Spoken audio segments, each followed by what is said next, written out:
Temple, obviously, some of the people listening to this today will have older children that have autism that may be going into the workforce. Can you tell me some of the jobs that somebody with Asperger Syndrome or high functioning autism may be good at, and some they may be very, very bad at? You must avoid multitasking. These kids absolutely cannot multitask. Some of the entry-level jobs, like cashier in a busy restaurant, I would be quiet. If the person is a visual thinker, let's use jobs that use visual thinking. Photography, graphic design, cartooning, industrial design. These are all visual thinking jobs. The music and math guys, they're going to be good at computer programming, good at engineering, and the word mind. I've been interviewed by a lot of journalists that I'm sure are Asperger, and they're the word mind. They're also really good at a lot of library and archiving type jobs. Another thing I want to emphasize is we've got to pay attention to the sensory issues. A lot of people on the spectrum, both high and low functioning, cannot tolerate the flicker of fluorescent lights. It makes them feel like they're in a discotheque. Certain loud noises bother them. And there needs to be a lot more research done on the sensory problems because they can be extremely debilitating. Even now, I cannot tolerate itchy, scratchy things against my skin. Okay. Temple, I understand that some of the people that come up to you at the end of conferences are always asking you questions about their own child. If many of the listeners out here today, I think, are going to be family members, what recommendations would you give to family members as to how to help the young person or the young man that has autism or Asperger Syndrome? First of all, you need to recognize sensory issues. And if you have a problem with behavior, you've got to ask yourself, is it sensory? There are some children and adults that absolutely cannot go to big supermarkets. Too many fluorescent lights, too many smells. They're just overwhelmed with sensory. So they have a temper tantrum every time they go in there. That's sensory. And you've got to differentiate between that and bad behavior. You know, and I can tell you, I was always pushing the limits. I knew which house in the neighborhood I could be naughty. And in the 50s, I was taught manners. I was taught to say please and thank you. I was taught not to be rude. These things need to be taught one specific thing at a time. I could go into a store and shop because I was taught not to pull things off the shelves. Just has to be taught, well, sort of like acting in a play. And my 50s upbringing also has really helped me. Okay.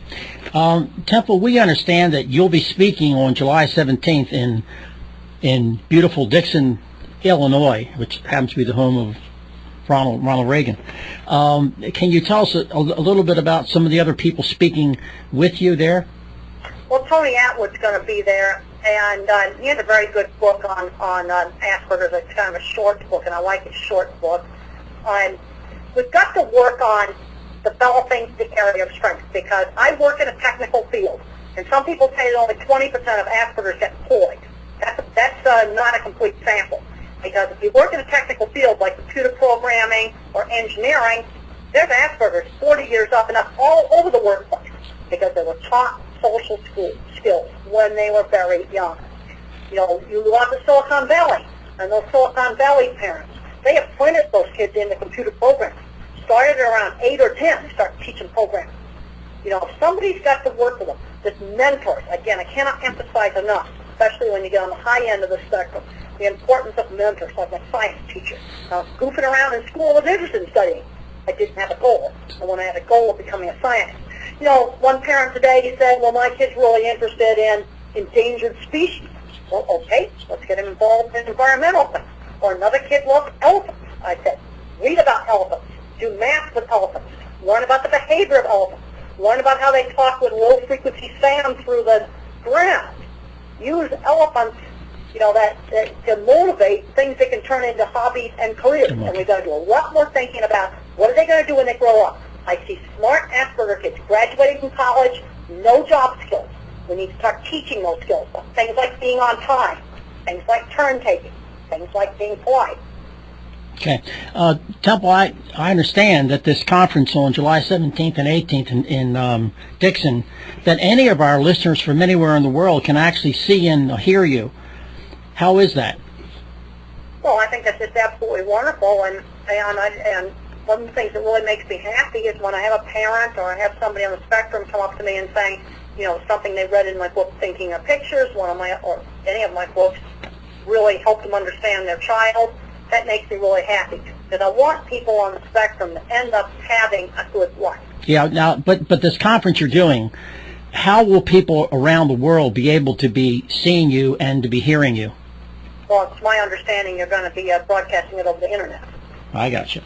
So if they want to see you and hear you over the internet on July 17th and Tony Atwood on the 18th, how would they get more information? Well, they could go to the Future Horizons webpage. That's fhautism.com. That's one place to get some more information. I've got a number of stuff on the webpage, autism.org. You know, they can get some further information there. Okay. You know, if they're in the U.S., they might want to contact the Autism Society of America.